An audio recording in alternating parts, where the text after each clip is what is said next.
A lot of this isn't going to make sense to you, and I'm sorry about that. I'm just going to start at the beginning, with the house.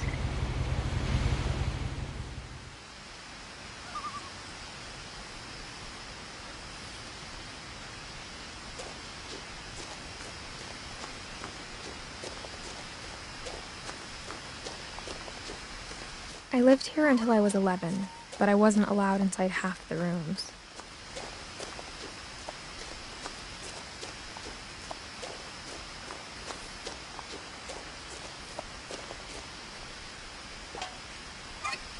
Inside the mailbox were bills from 7 years ago, marked urgent, open immediately.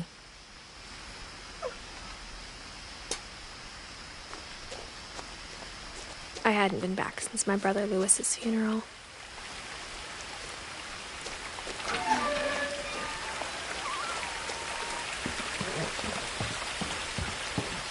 In her will, my mother left me a key, but didn't tell me what it unlocked. Maybe she thought I'd know, or she thought that the mystery would be enough to bring me back.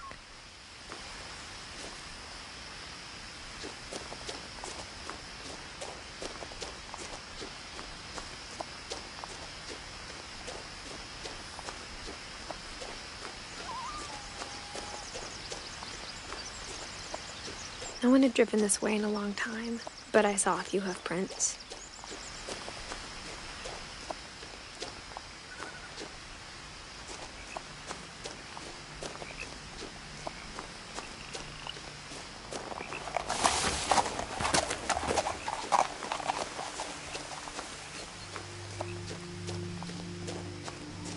The truth is, even after I inherited the house, I never thought I'd come back to it. But now I had questions about my family that only the house knew the answers to.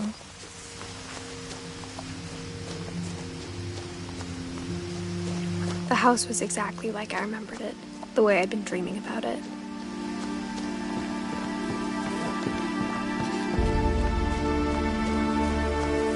I asked Edie once about the dragon in the pond. She said it had killed her husband.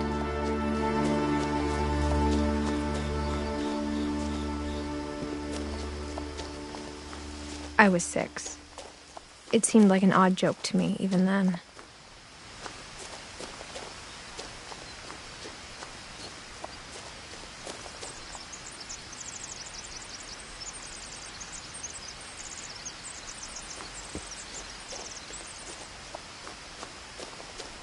As a child, the house made me uncomfortable in a way I couldn't put into words.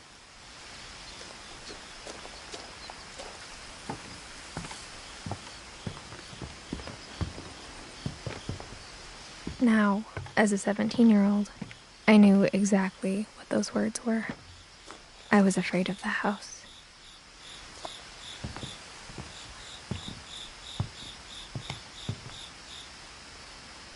I hoped the key might unlock the front door. It didn't.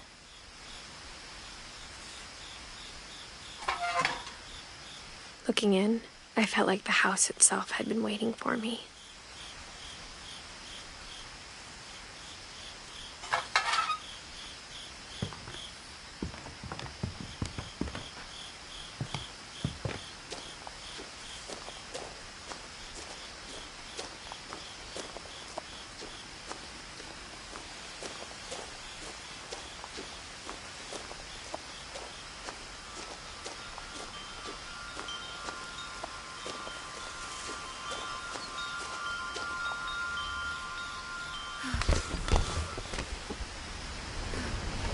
Crawling through the doggy door used to be a lot easier when I was 11.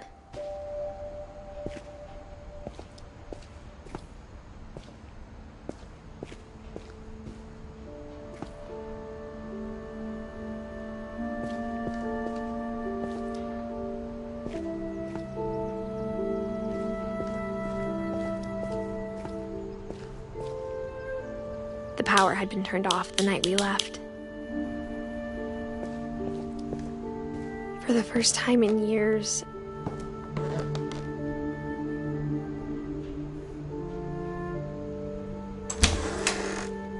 I felt like I was home.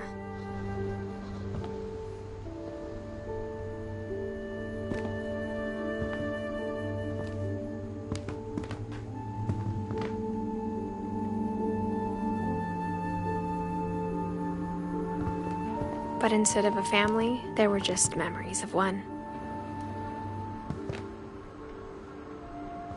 Like how only one restaurant would deliver to our house, so we had Chinese a lot.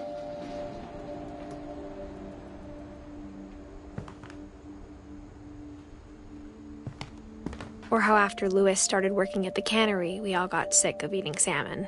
Except our cat, Molly.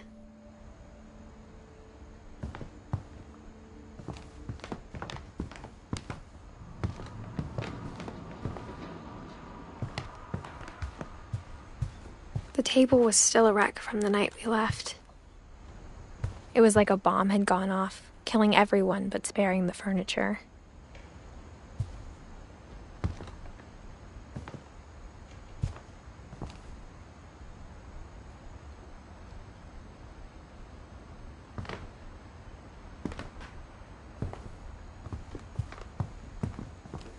My mom was the only one of us who could imagine Great-Grandma Edie living in a nursing home.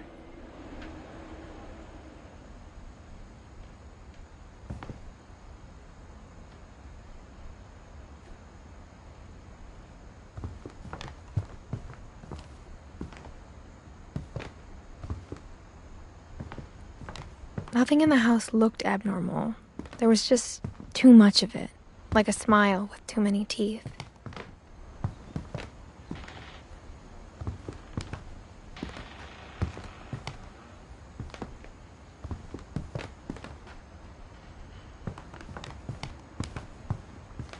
Even the fireplace had a story. Edie told me the bricks came from the original house, after it sank.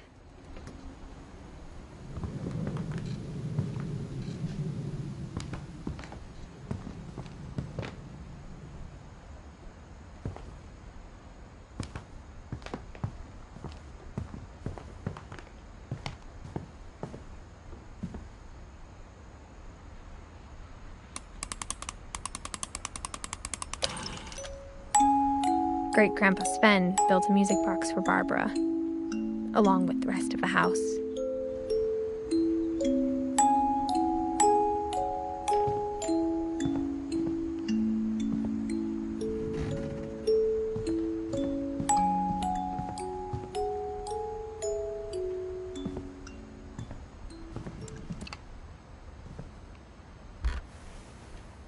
Edie told me once that every Finch who ever lived is buried somewhere in the library.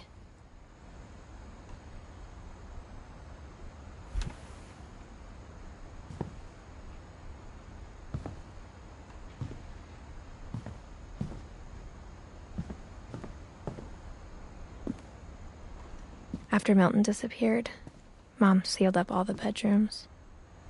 Then Edie retaliated and drilled peepholes.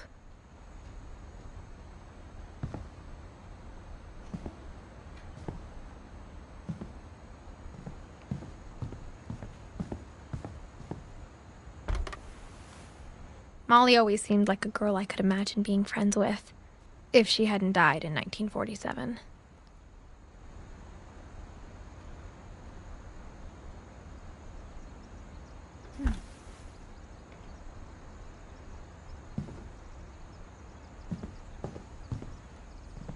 I spent a lot of time playing in Great Uncle Walter's room. I think my mom sometimes regretted not sealing it up.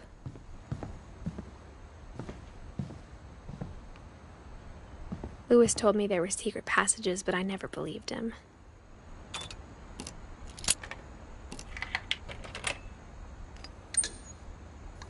Turns out, my mom was really good at keeping secrets. Now it was time to find out what my mom had been afraid of.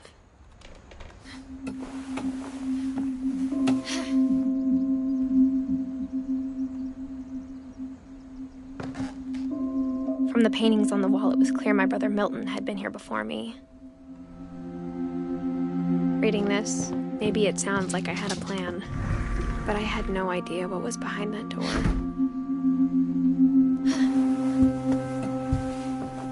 Just like I had no idea where all this was gonna lead.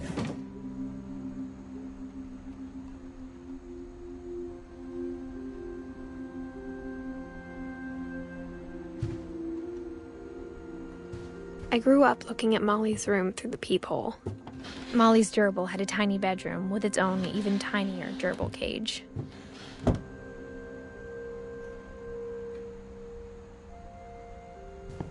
Being inside for the first time, I felt like I'd stepped behind a painting.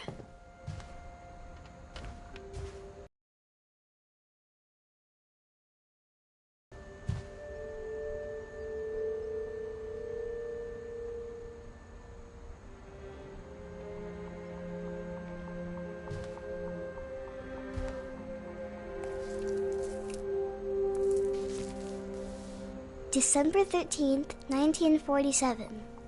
Dear Diary, I'll be gone soon, but I wanted to tell somebody about what's gonna happen. It started when Mom sent me to bed without dinner. I woke up and I was starving, so I looked around for something to eat. The gerbil food was dry, but I didn't mind it.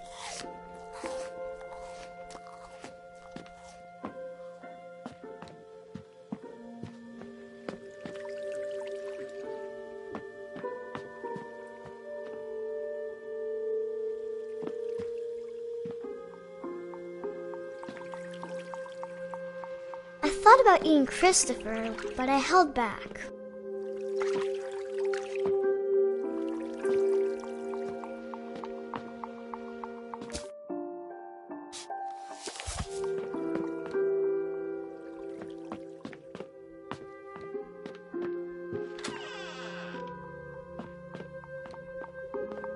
I kept eating and eating.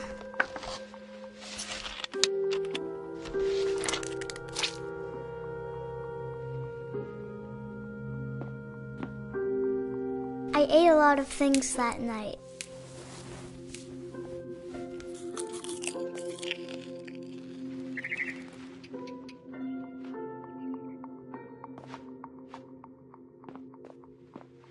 Then I heard chirping outside my window. It was a barn swallow going back to her nest. I reached out for her.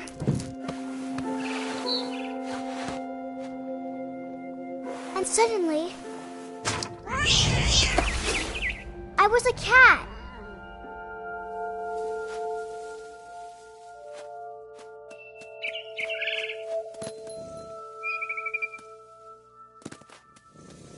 I tried to be quiet, but the bird was really scared.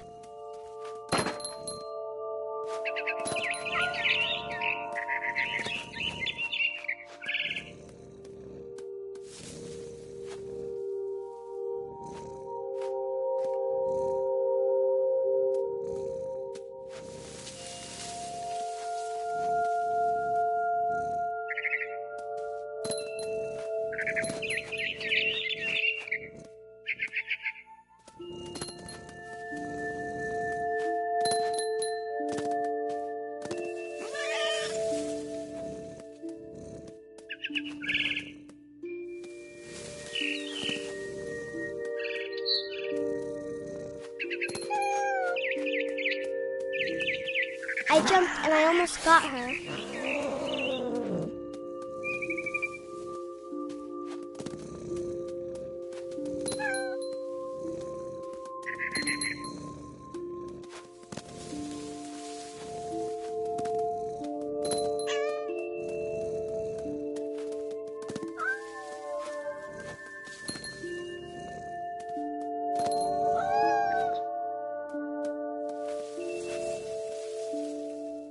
I could tell she was getting really tired.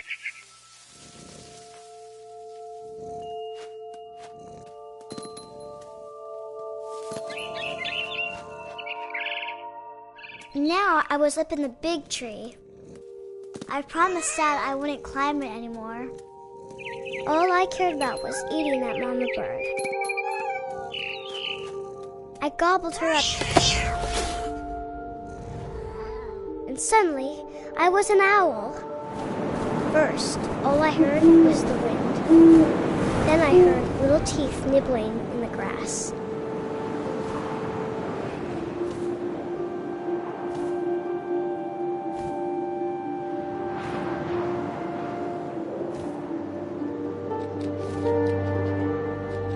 Rabbits.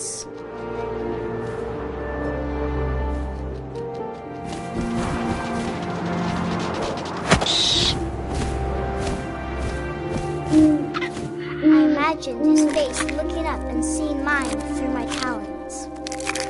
I swallowed him up, and I didn't chew one bit. Then I flew off to find something bigger.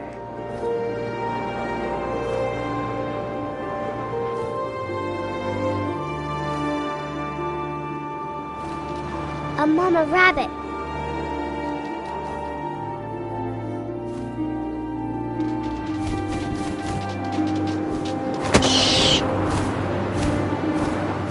She was almost too big to carry. I started choking, but I couldn't stop eating. And suddenly, I was a shark.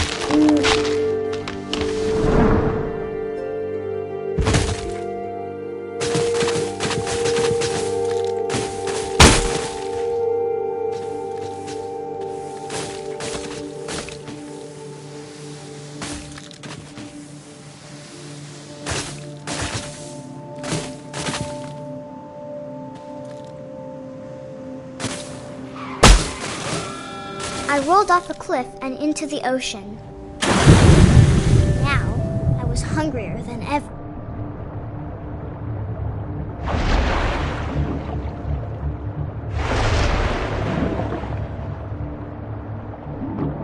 I wanted fat, juicy seals.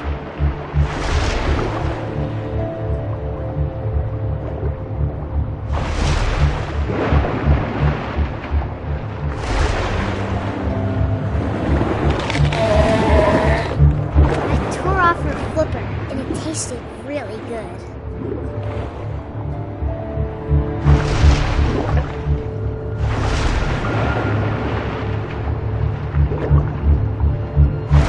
Grabbed on tight. And when I was so hungry, I jumped out of the water. When I opened my eyes, everything had changed.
I was a monster, and I smelled people everywhere.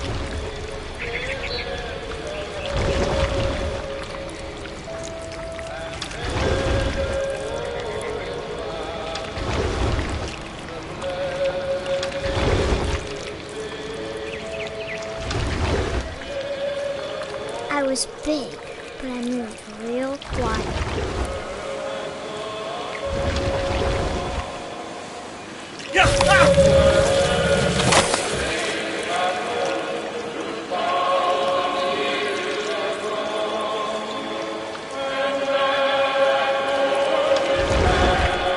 I wanted to stop, but also I didn't.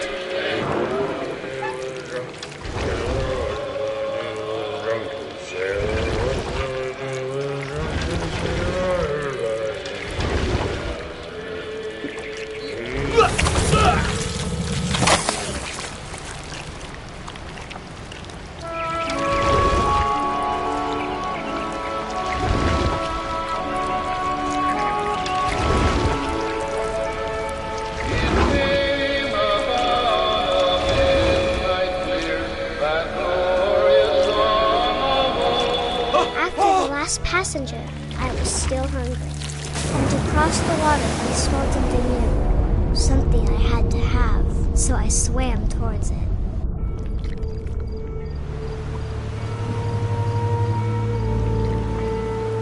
I slithered onto the sand. and the good smell went into an old pipe.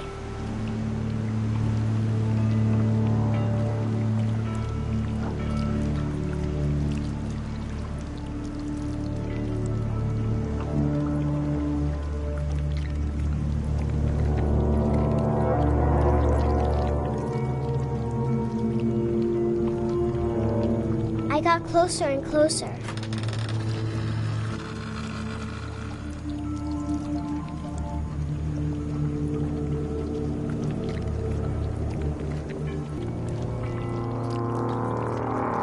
And suddenly, I was me again. I held my breath for a long time, but I couldn't hear anything. I think it's waiting for me to fall asleep. But it's not going to wait much longer. It needs to feed, and we both know I will be delicious.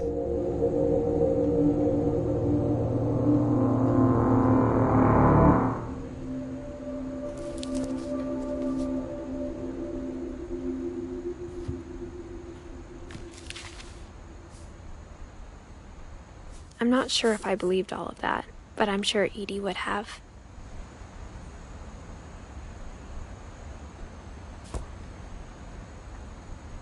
I got the sense Edie had spent a lot of time here, before my mom sealed the doors.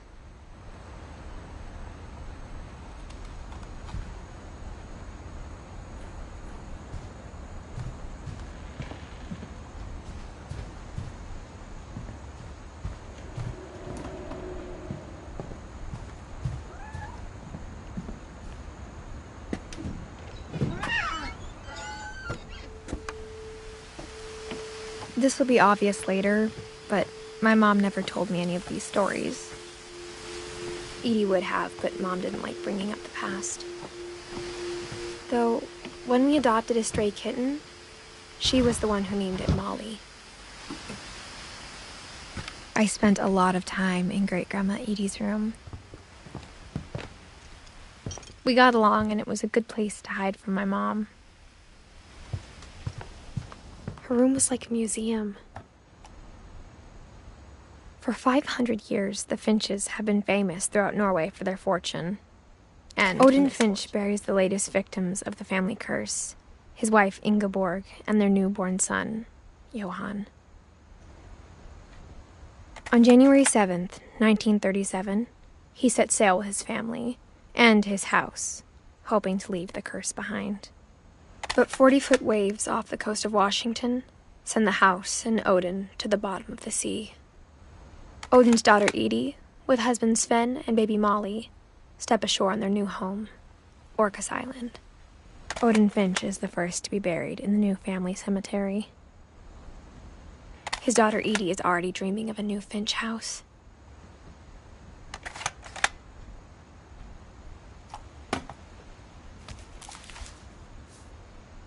Whatever's wrong with this family, it goes back a long ways.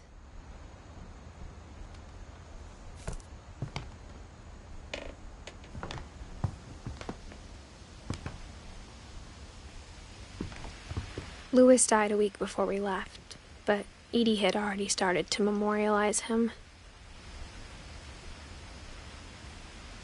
Edie knit me a new pair of gloves every year, just in time to replace the old ones.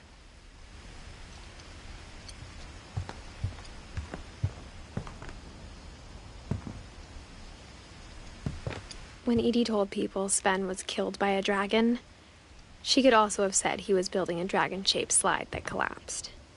She could have, but she didn't. Even in her 90s, sometimes Edie seemed a lot younger than my mother.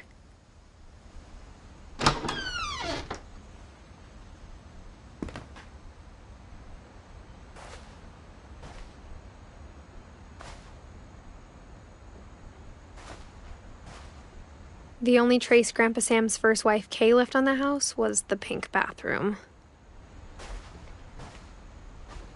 It was a pretty big trace.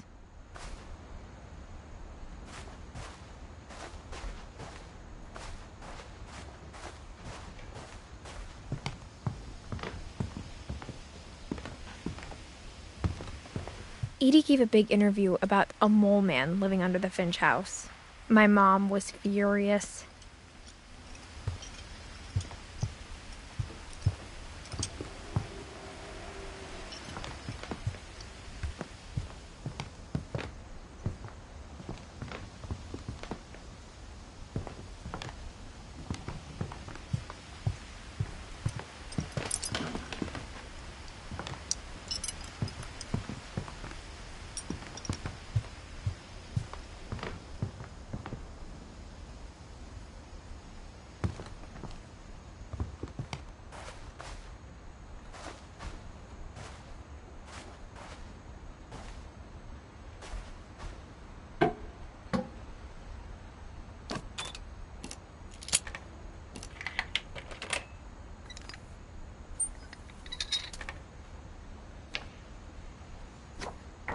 There's a secret in this bathroom.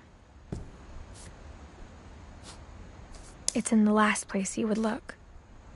It isn't in the cupboard. It's hidden in this book.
I knew Grandpa Sam had a twin,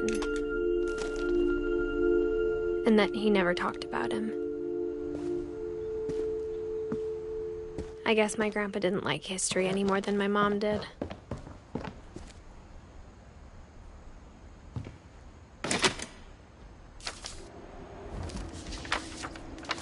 How I Want to Remember My Brother by Sam Finch. The thing I remember is that when he made up his mind, that was it.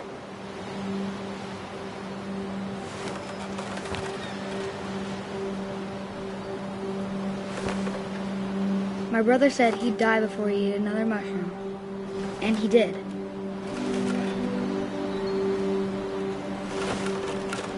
At Barbara's funeral, we swore we'd never be afraid again, and he wasn't.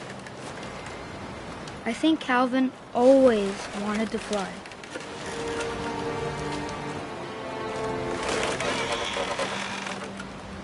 Sam! Calvin! Dinner's ready! Coming! But that day, he finally made up his mind to do it. I told him going around was impossible. Maybe if I hadn't said that.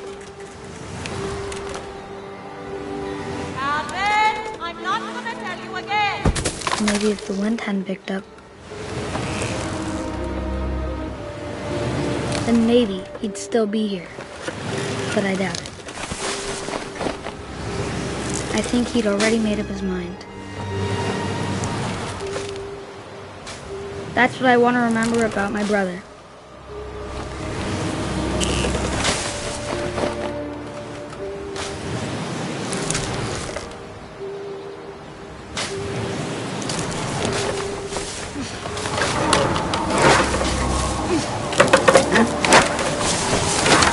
The day he made up his mind to fly. And he did.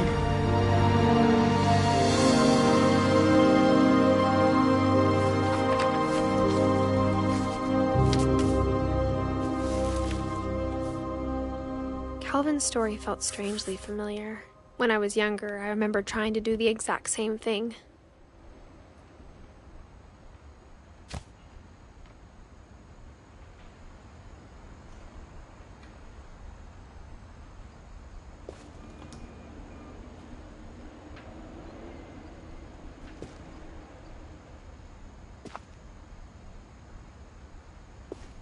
After the funeral, Edie roped off Calvin's.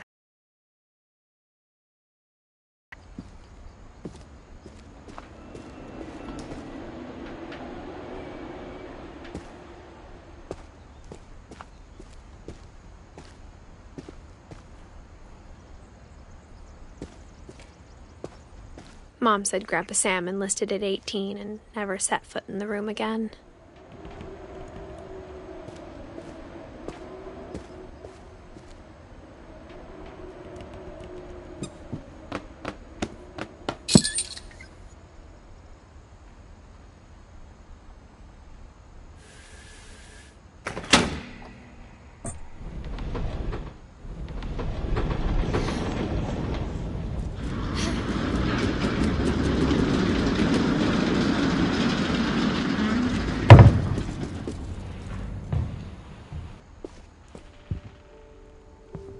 The passages were a pretty tight fit. They'd obviously been built for smaller hands and bellies.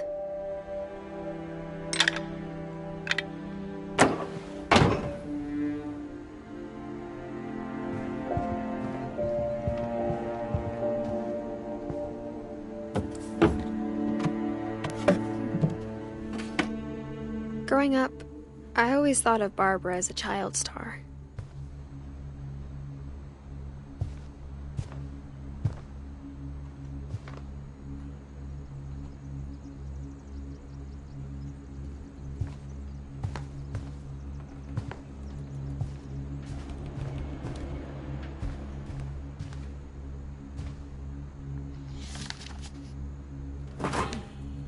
Of all the stories people wrote about Barbara's death, I'm surprised Edie saved this one.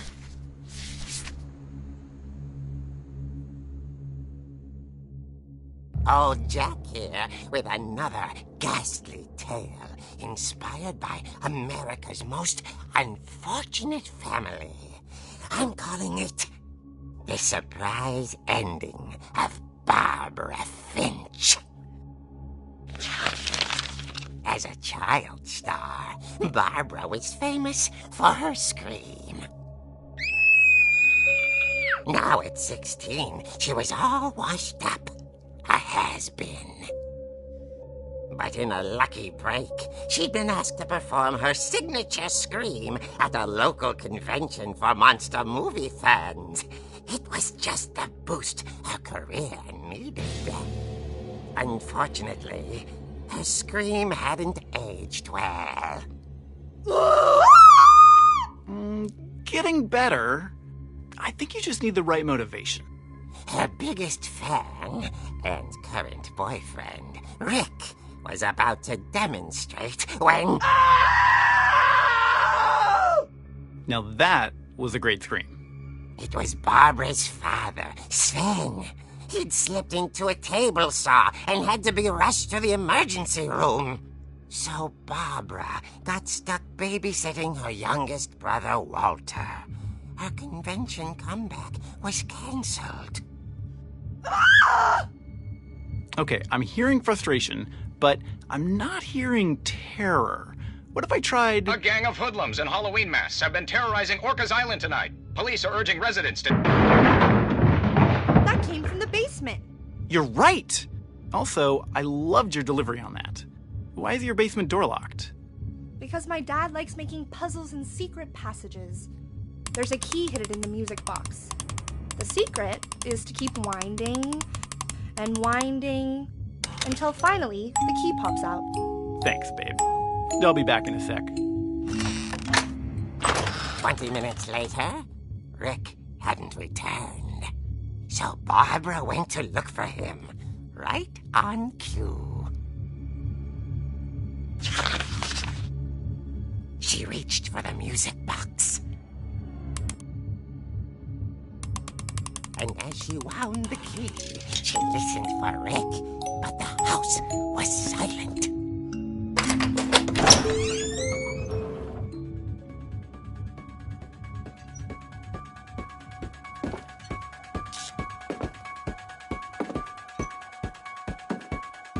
She found Rick's crutch and imagined the worst.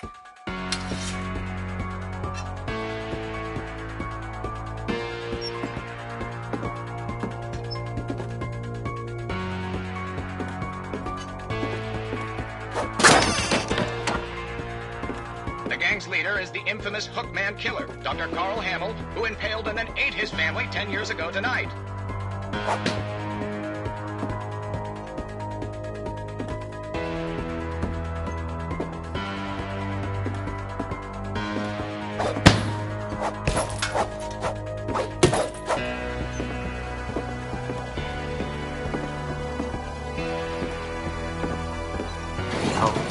Rattled and grew still.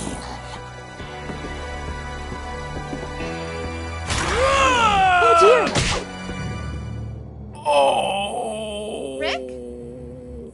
Barb, relax. I was just trying to scare you to help you find your scream. Well, I'm not scared, Rick. I'm furious. Then act furious. All I'm getting from you now is that you're hurt and confused and you're...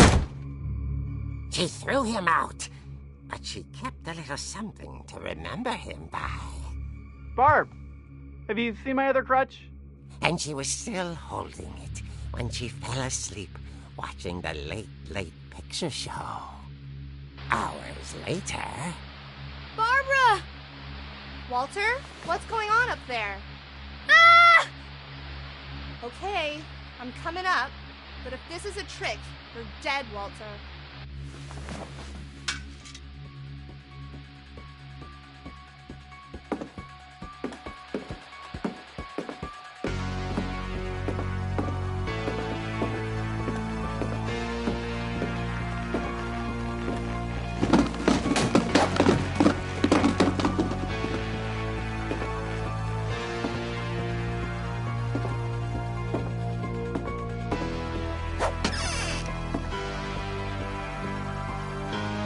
Walter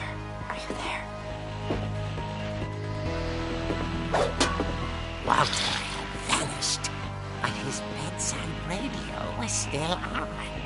Orcas Island police describe the man as 6 feet tall, with a steel hook for a hand. Residents are urged to lock all doors and windows and notify the police of any suspicious activity. Barbara turned, saw the hook man, and was speechless. He was quite smashing. And how he was. He couldn't get enough of Barbara. Okay, Barbara, there's gotta be another way out of here. Not. She played her part beautifully.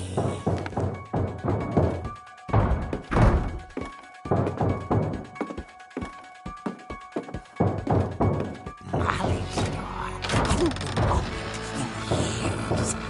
The hinges groaned.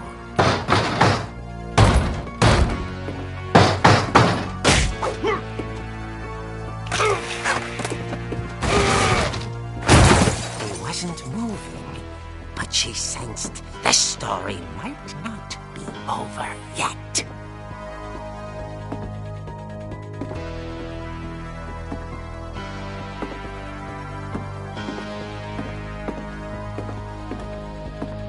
The hookman had vanished. She listened for his breathing, but all she heard was...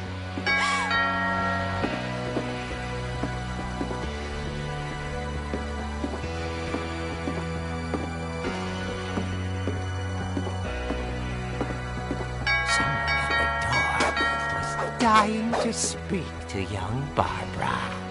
At the door, she heard whispering. It was coming from inside the house.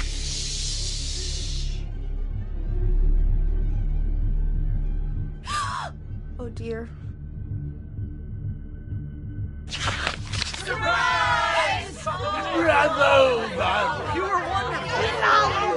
The monsters had come to surprise her.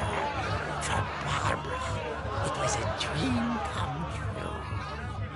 Then she saw what kind of monsters they were, and she realized what was about to happen.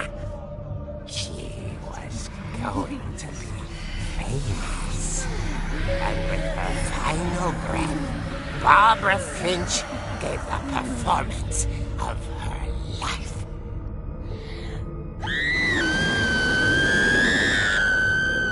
I wasn't there myself, but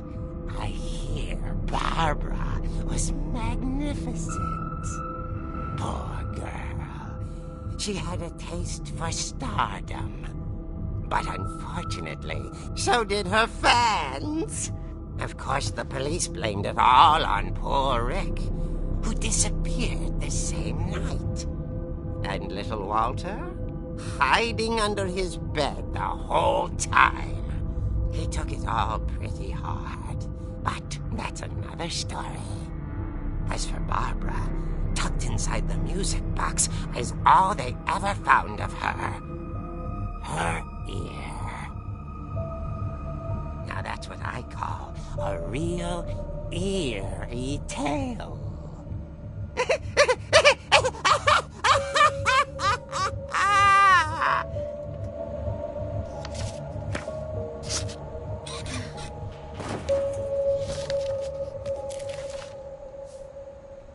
Edie told me all Barbara wanted was to be remembered, as absurd as that comic was. Maybe what Edie saw was a happy ending.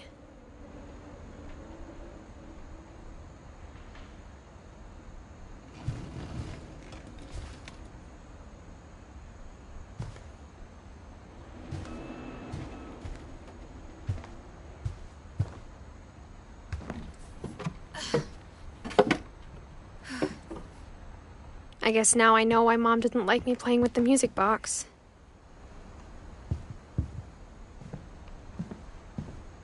Whenever people ask me about my family, the first thing they always want to know about is Barbara.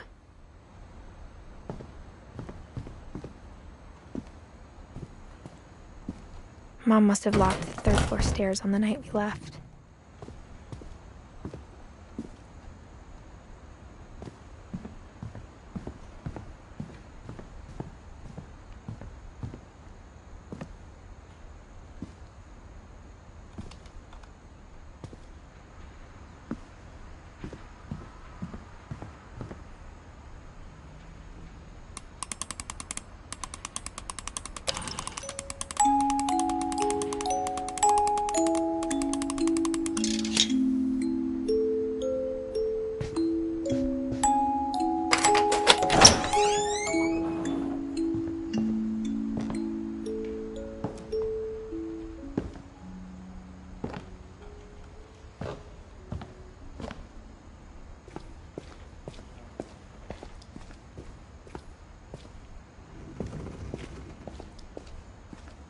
Mom said the basement was off limits, unless I wanted another tetanus shot.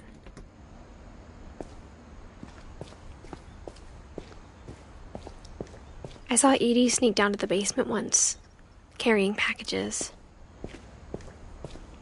I thought maybe she was hiding presents.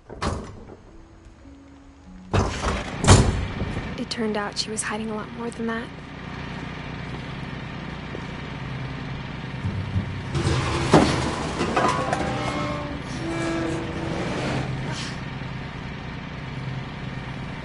I remember asking Mom once about where Walter had gone. She said after Barbara died, he got as far away as he could. If there's a pattern in all these stories, I think it's that none of us has gotten very far.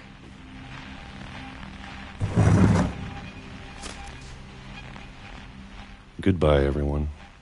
I can't believe I've been down here for 30 years. On that first day, after the shaking started, I didn't think I'd survive a week.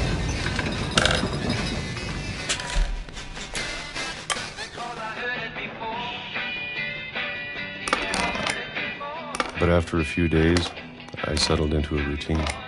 That's what kept me sane.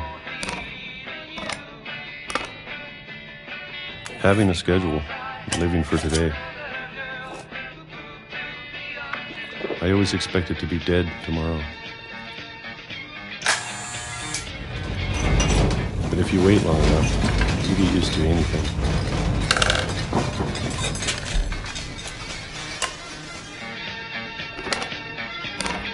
Even a monster on the other side of the door starts to feel normal.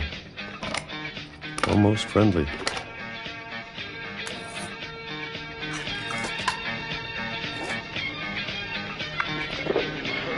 And then one day, everything just stopped. Whatever that thing was, it was gone. Maybe it got tired of waiting. Or maybe I just got tired of being afraid.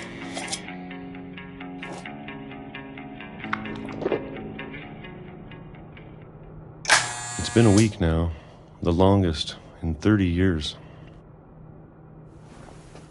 I'm done waiting. I have to leave while I still can.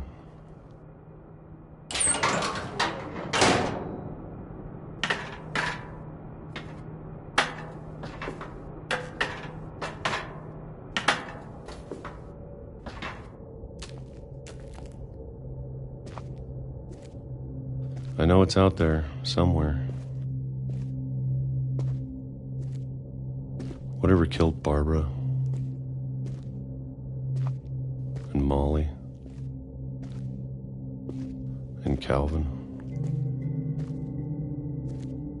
Maybe this is all a mistake.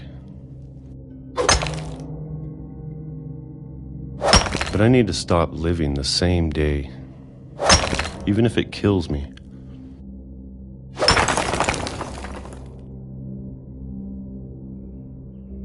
Whatever's out there, I want you to know I'm ready for it. I'm going to appreciate all of it, especially the food. I don't mind if I only have a year left, or a month, or a single week. I'd be happy with one new day. I can already imagine the sun on my face.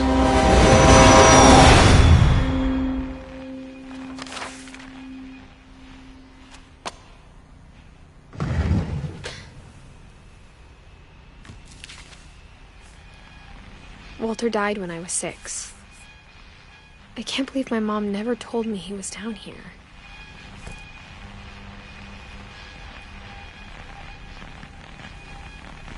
I'm sure my mom was trying to protect me.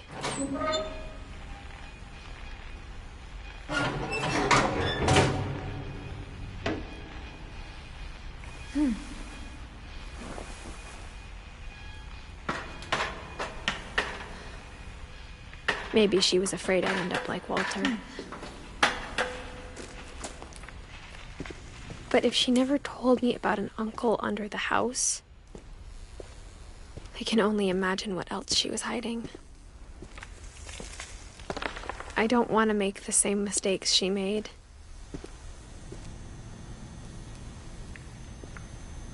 Trying to bury something that's still alive.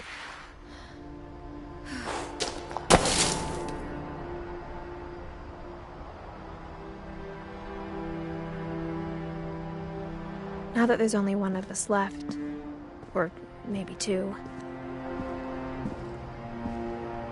I thought it was time I heard the stories for myself and found out what happened to everyone else. But now I'm worried the stories themselves might be the problem. Maybe we believed so much in a family curse, we made it real.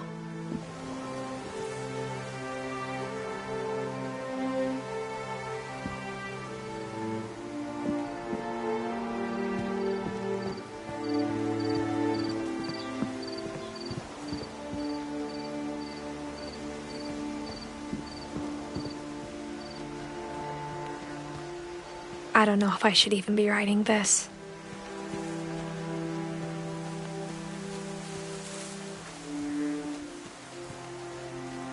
Maybe it'd be better if all this just died with me.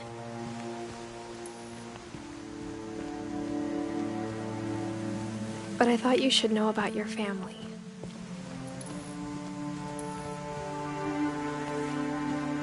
And the history you're a part of.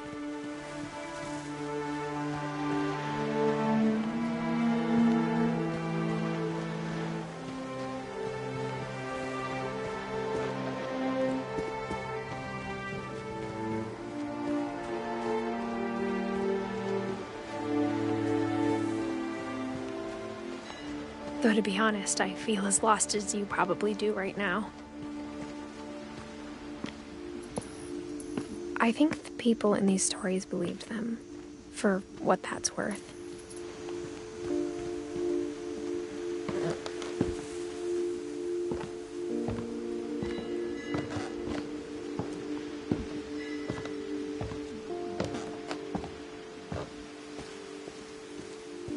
And when you look at the house, that history of imagination and stubbornness and madness, any of it seems possible.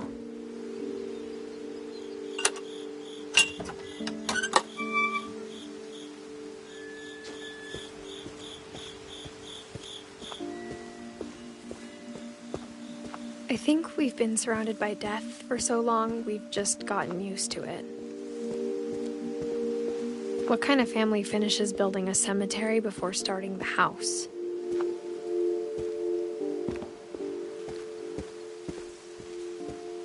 It's embarrassing for me to admit this, but the pet cemetery made me more uncomfortable than the human one. 3 of the gerbils were mine, and 2 had been my fault.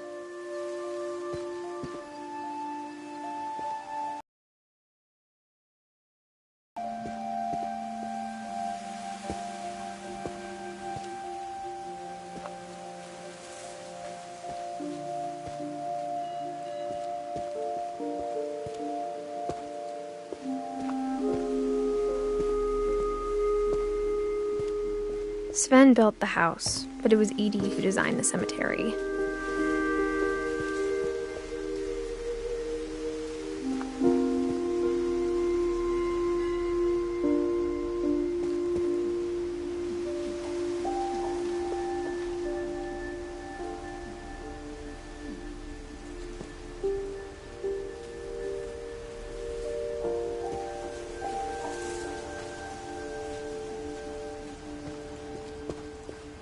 I'm sure Odin's monument had been Edie's idea. My mom was always trying to move on, but for Edie, the past never went away. She could see it poking out of the water at low tide.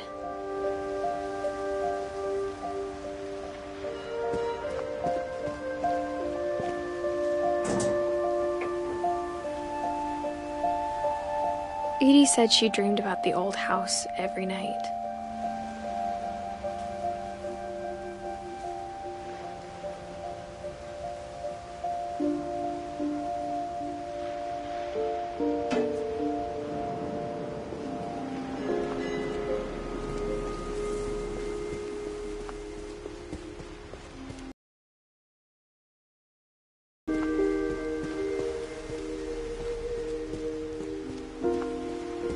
Edie's side was always easier for me to understand.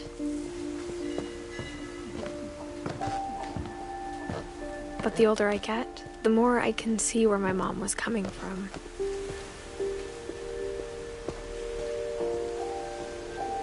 Her dad had been pretty strict, but it wasn't enough to save her brothers. She was just trying to do better.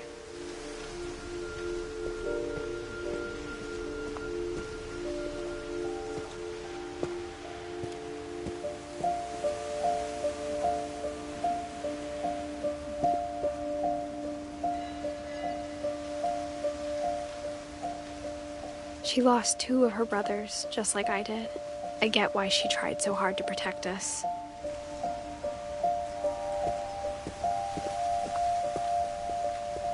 There's so many things I wish I could ask my mom now. Part of me thinks this is what she wanted all along. For me to come back someday and find everything out for myself.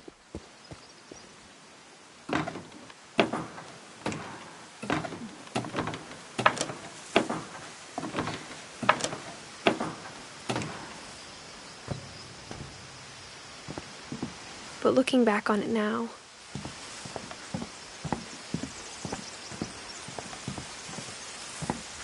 if she told me there was going to be so much climbing, I never would have come when I was 22 weeks pregnant.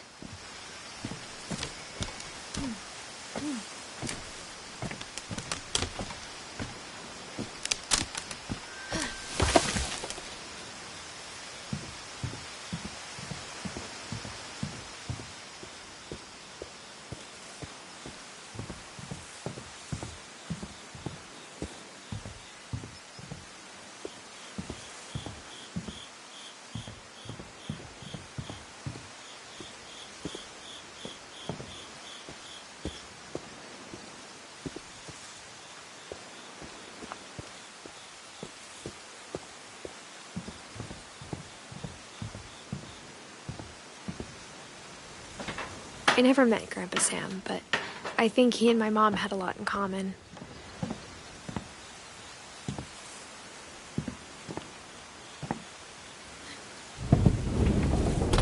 They were both pretty intense.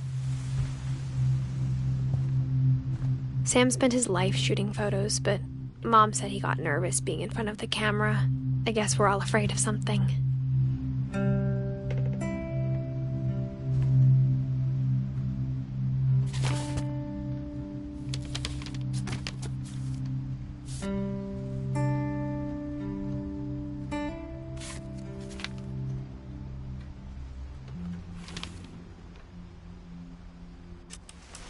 Dawn, I promise, you'll never forget this weekend.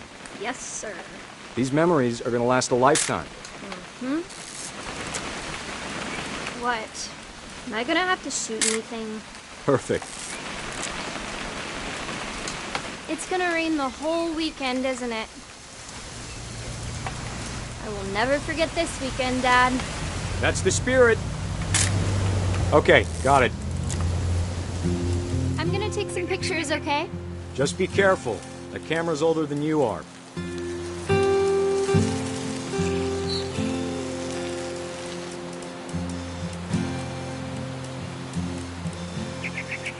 You're right, Dad. It's starting to clear up. Still freezing, though. Aw.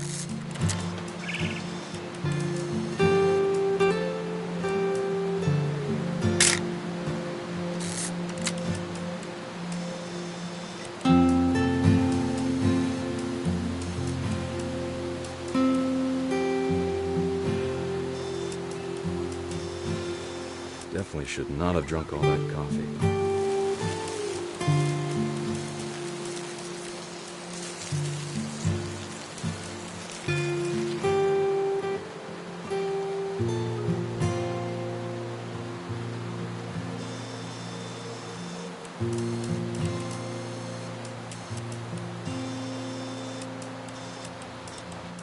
Nothing quite like being outside.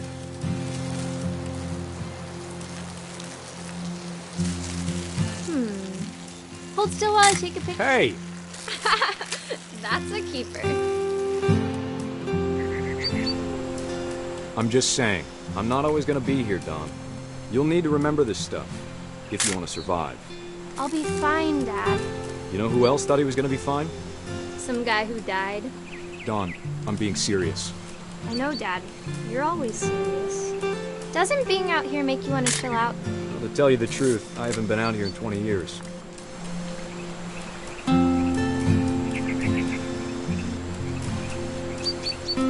Dad! Good eyes, Dawn.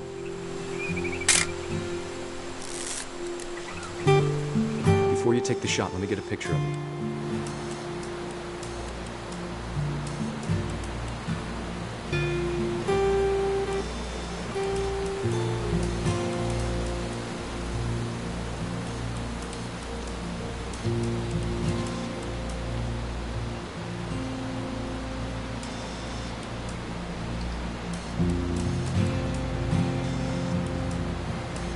Dad, I...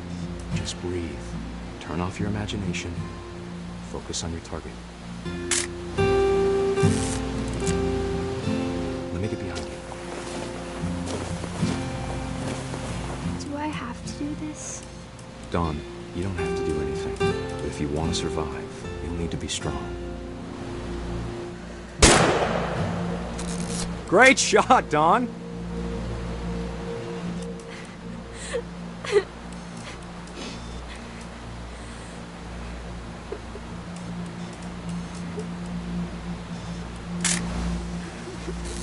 I'm proud of you, Dawn. Always remember that, okay?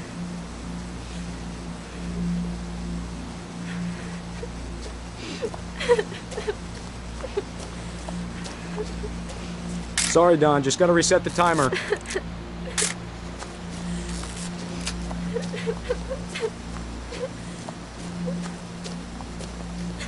Dad, it's twitching.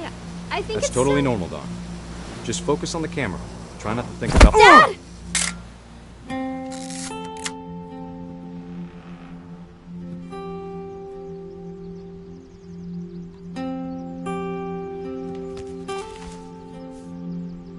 Of all these stories, that's the one I wish most that my mom had told me.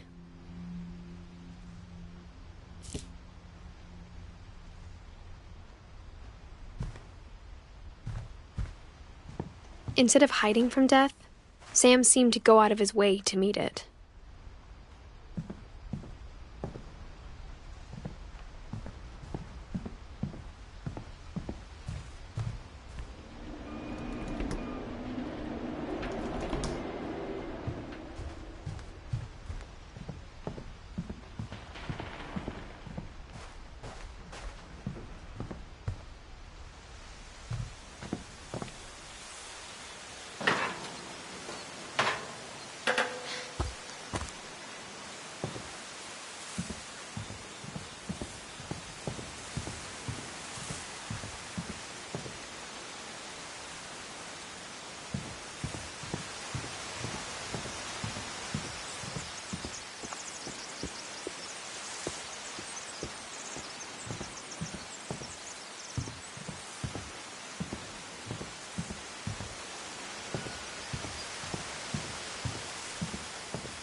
After Sam died, my mom and Edie got really close.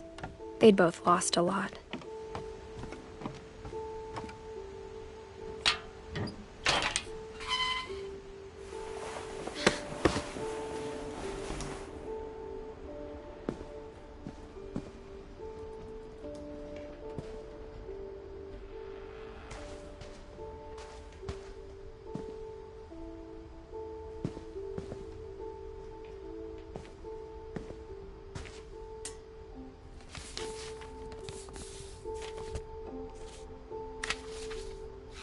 Dear Kay, do you remember the way Gregory used to laugh when he thought he was alone?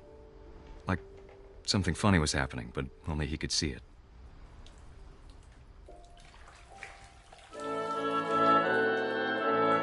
I think he saw things the rest of us don't.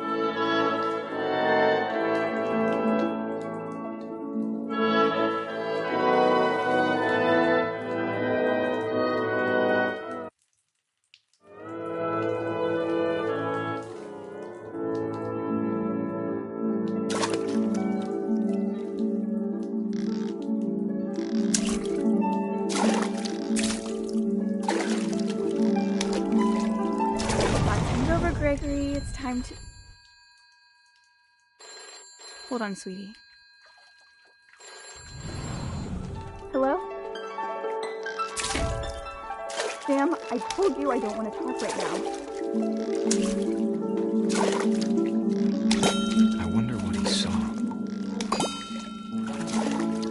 What his world was like.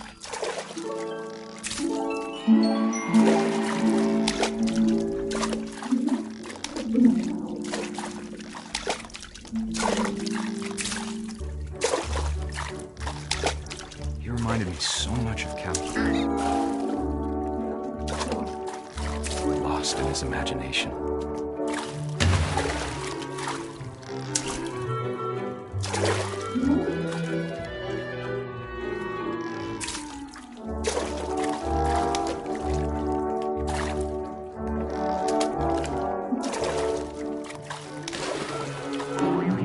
I know how silly it sounds.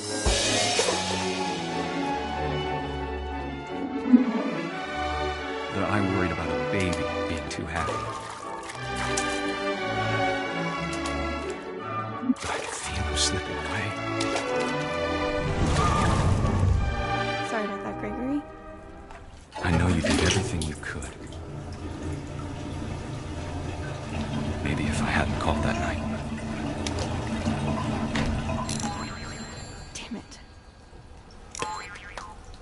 down. I don't want Gracie to hear this. I wish he could have told us about the world he saw.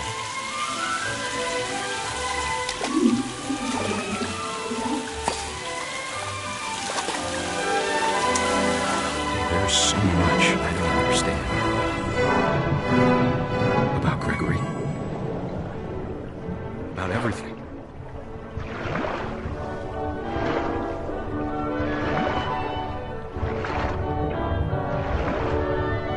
But I know what happened wasn't your fault.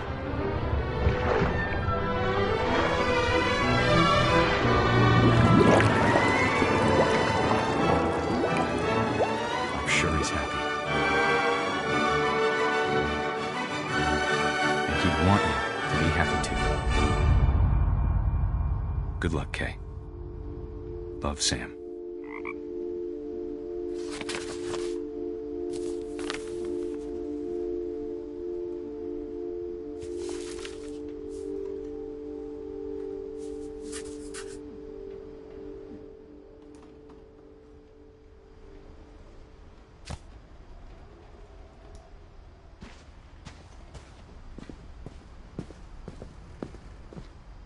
I can't imagine my mom ever writing poetry, and yet... A poem for Gus, who always said the wedding was a bad idea. Our father never hit us kids, at least not very hard, before the day my brother said with teenage disregard that he'd be dead before he'd see a wedding in our yard.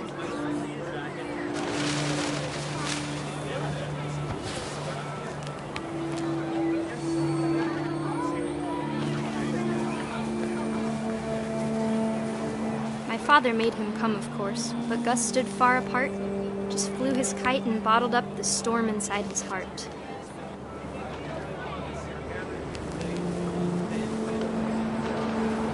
I tried to talk him out of it, but though he'd never met her, "We don't need a stepmom," were the words that I now pronounce you husband and wife. You may kiss the bride.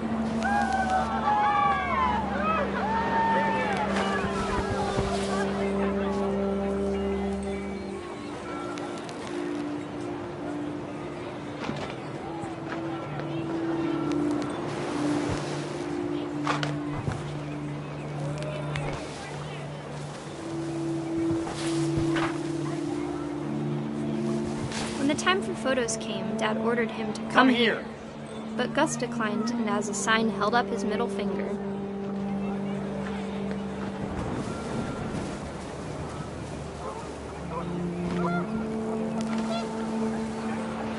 The wind picked up and panicked geese appeared and quickly went. But all the humans did that day was go inside the tent.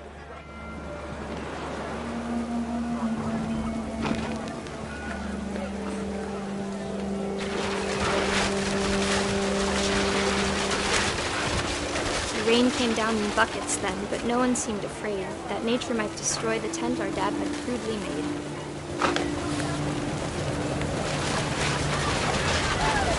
The thunder sounded much too close and full of angry power.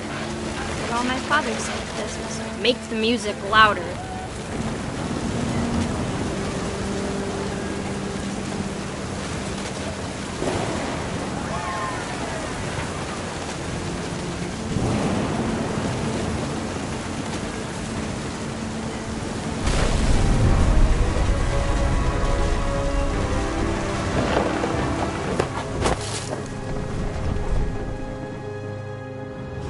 I wish that I could truly say I thought about you on that day. Out there on the beach alone, just you, the wind, the sea, and foam. But I didn't, until we found you.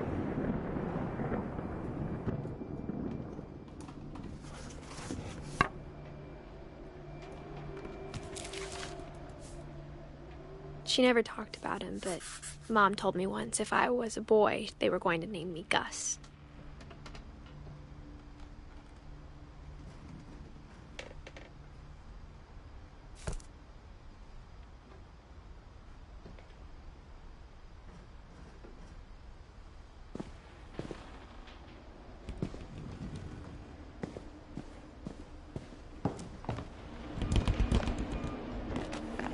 My mom moved up to the loft after her brothers died.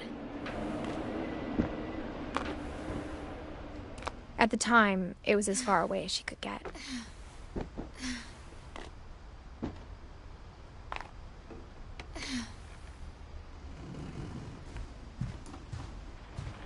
She spent a summer building houses in Calcutta, where she met my dad, Sanjay.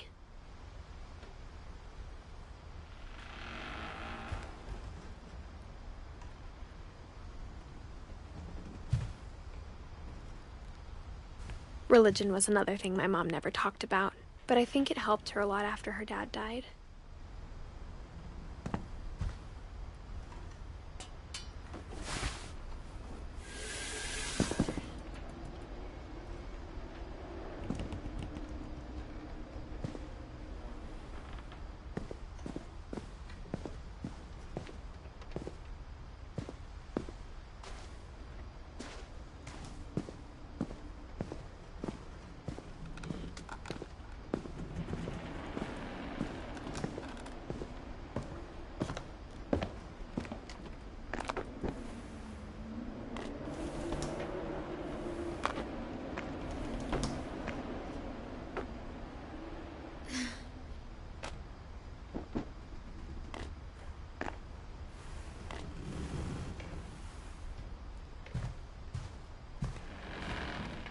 My mom moved to India a week after graduation and got a job teaching English.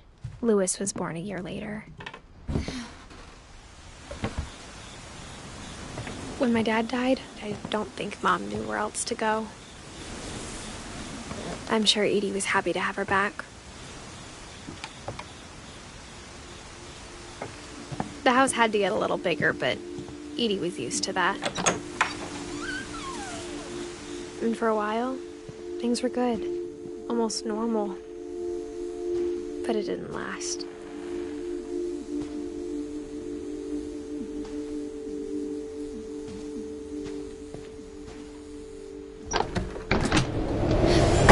The beginning of the end was Milton's 10th birthday, when Edie gave him a castle.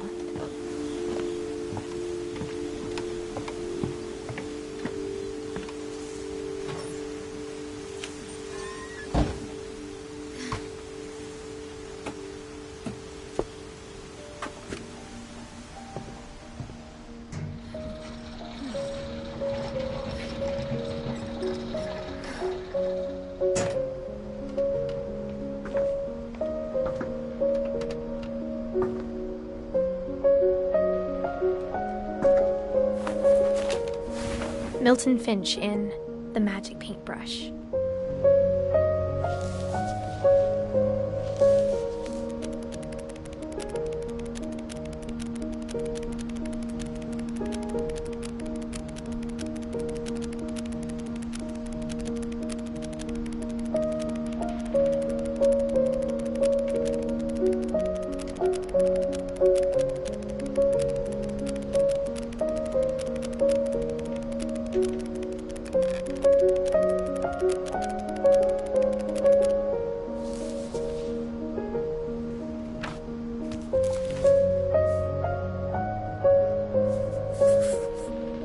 I was 4 when Milton disappeared.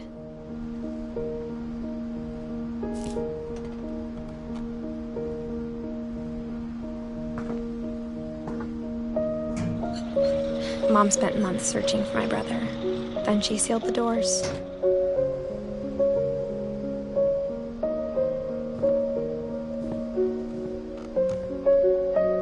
Whatever Milton had found in the house, Mom didn't want it getting out.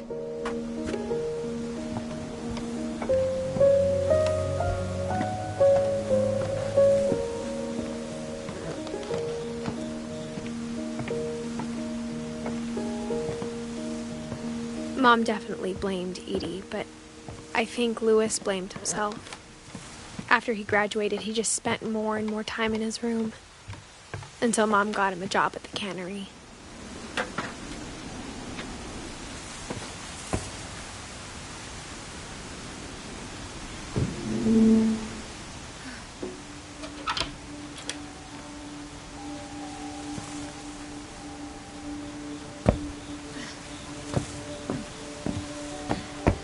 Lewis's room smelled very, very familiar. That part of him lived on.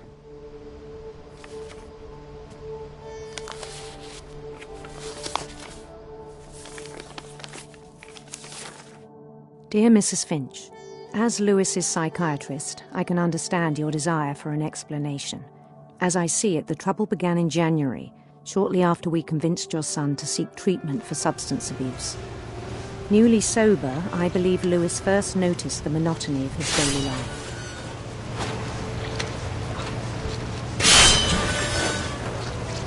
He kept working at the cannery, but he withdrew part of himself. In our sessions, I saw the same behavior. His mind began to wander. I asked him to describe it. He said he started small, imagining a labyrinth. He'd feel his way about. Then something moved. Bats. And toads.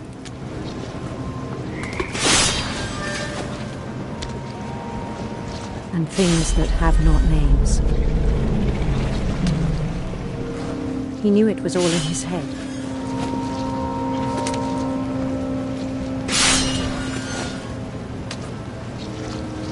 But he took it very seriously.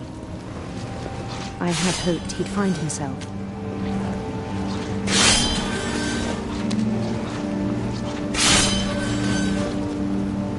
But he found something more.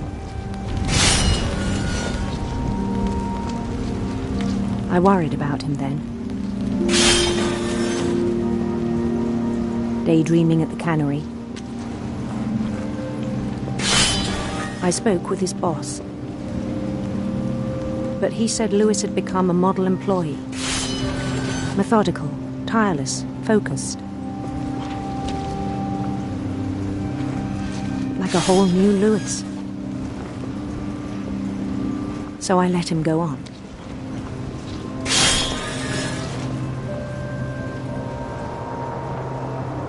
I even encouraged him. It seemed very promising at first. He told me he'd made a new friend.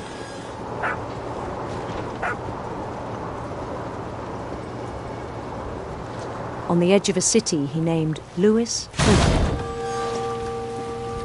He built the city up slowly, brick by brick. Then he made musicians.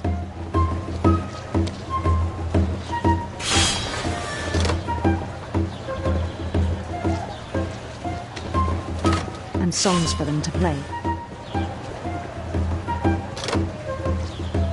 He talked about starting a band. And he was always humming something. Every day his imagination grew stronger.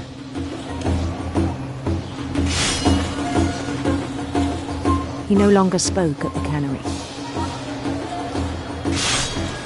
But his chopping was as reliable as ever. Then one day it struck him that all the cheering crowds, even the stones under his feet, were all in his imagination. So he could do whatever he wished.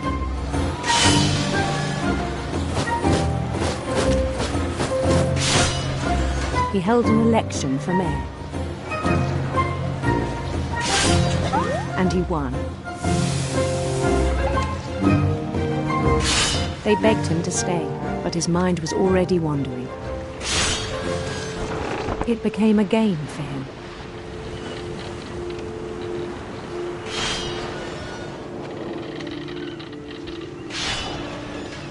He'd conquer a city, then immediately push on.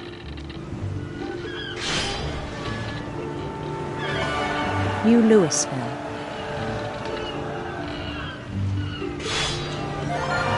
St. Louis. He started drifting away from our reality.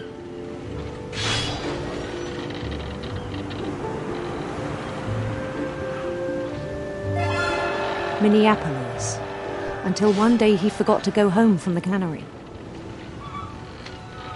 Even as his mother pleaded with him, part of Louis kept sailing on.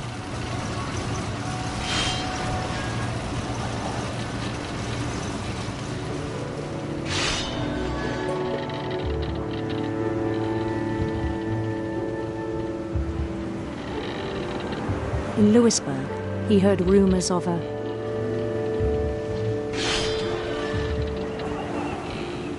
handsome queen.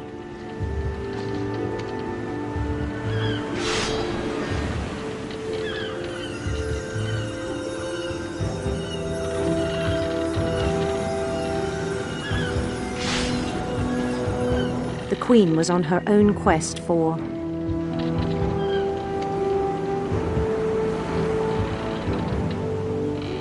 radiant rainbows.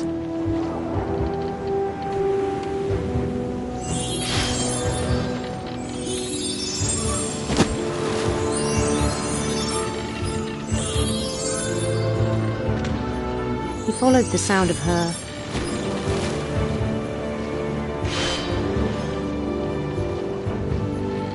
electric sitar.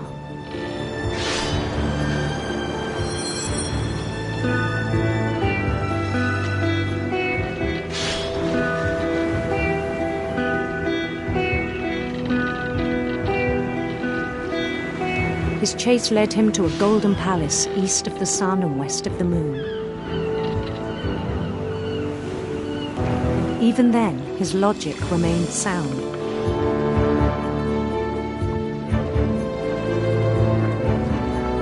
He knew the world was all in his imagination.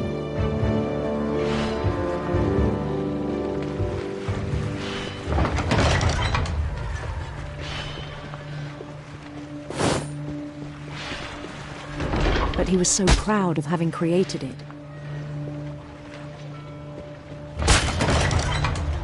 In his own eyes, he'd become something greater than a king.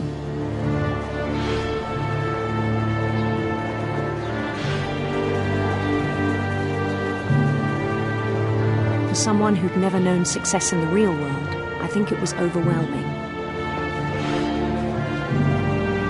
And then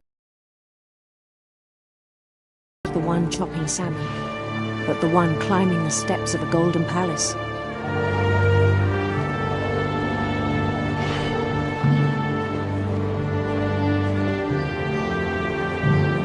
My imagination is as real as my body, he told me. It was hard to argue with him.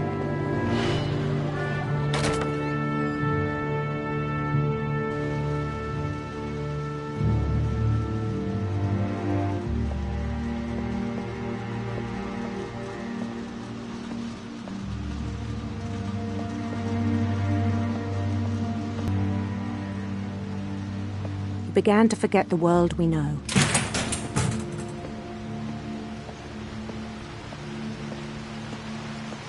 I think it pained him to remember Louis, the cannery worker.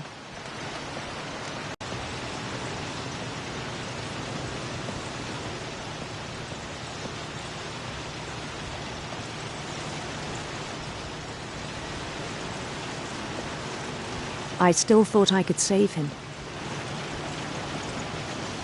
Even after he said he was being crowned king over all the lands of wonder.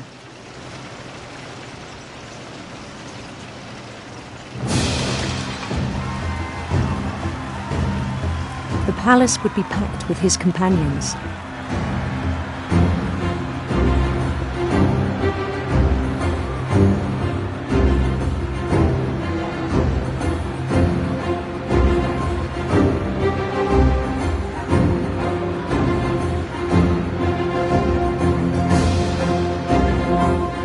Including the wise Calico who'd insisted on inviting him.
rest, I think you know. Mrs. Finch, your son was a kind man who will be missed by all of us who knew him.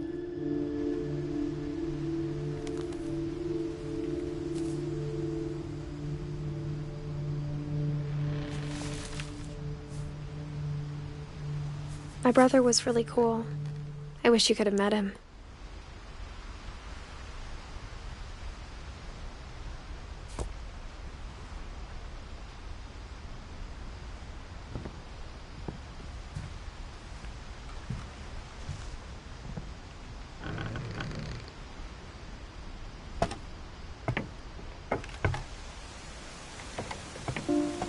On the way back from Lewis's funeral, my mom told me to start packing. She waited until the day before we left to tell Edie. I'm not sure if she wanted to make it easier or harder.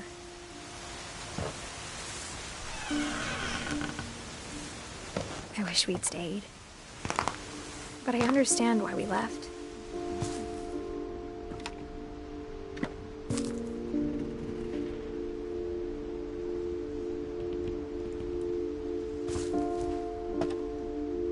My mom ended up leaving everything behind.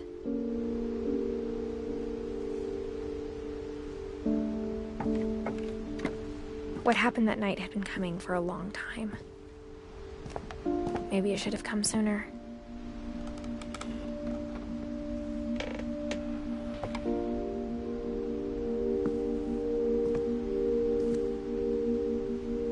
But it had to end one way or another. All that's left now is to tell you about that last night.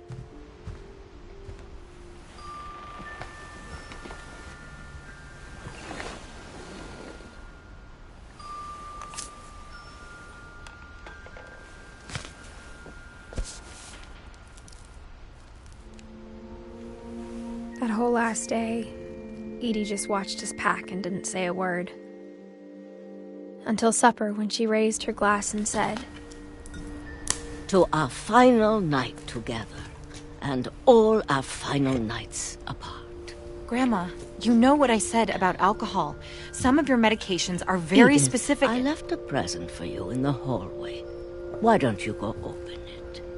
The grown-ups have to argue now. I'm sorry, you're right. We're all leaving tomorrow. Let's just enjoy our last... I'm not leaving. Edith, you're excused.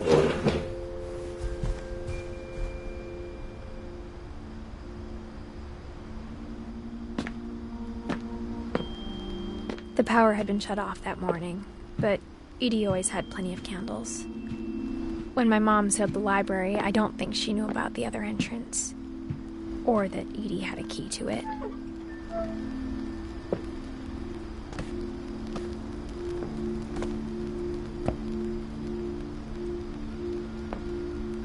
That thing you're afraid of isn't going to end when you leave the house. Edith has a right to know these stories. My children are dead because of your stories. I think it's best if Edith and I leave tonight. We'll have the nursing home send a van for you in the morning, okay?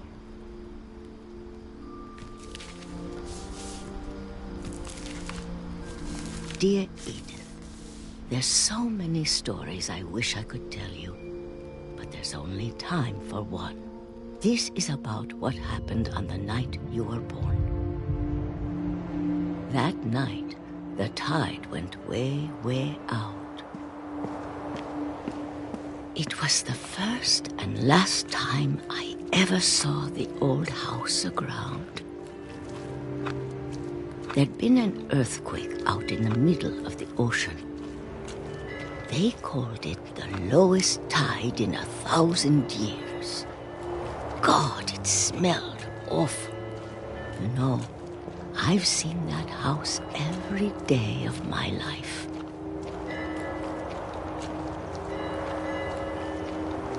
But I never thought I'd go back to it. When the fog rolled in, I lost my way.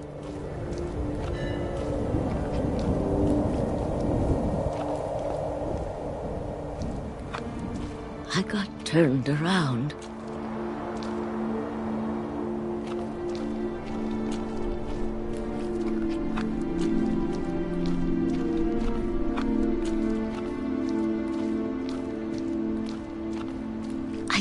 started seeing things.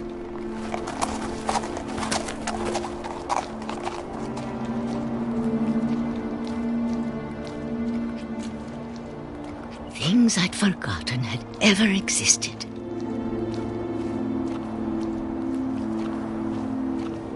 But when I saw them, they felt like old friends. That night, a lot of things came back to me. Or maybe I came back to them.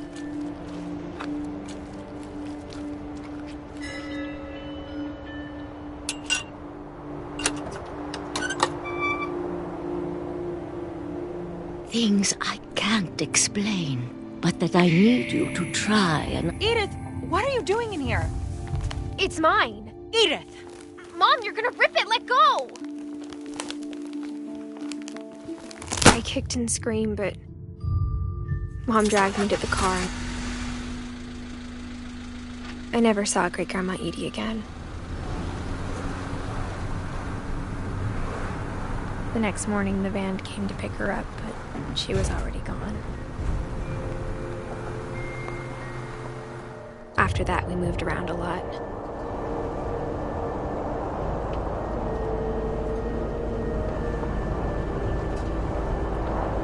We both tried to make the best of it.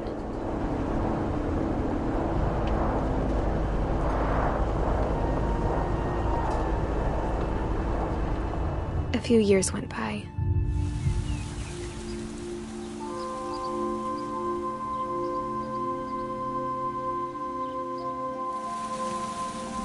My mom didn't like to talk about it,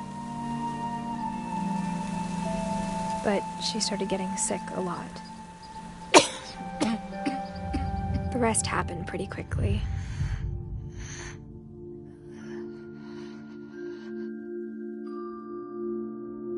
She got better for a while, and then she didn't. And then I was alone.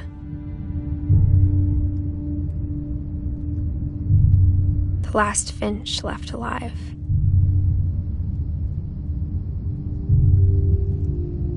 Until I found out about you. I'm still not sure what to tell you about all this. If we lived forever, maybe we'd have time to understand things. But as it is, I think the best we can do is try to open our eyes. And appreciate how strange and brief all of this is. This journal was supposed to be for you. But now I hope you'll never see it. I just want to meet you and tell you all these stories myself. But I guess if you're reading this now, things didn't work out that way.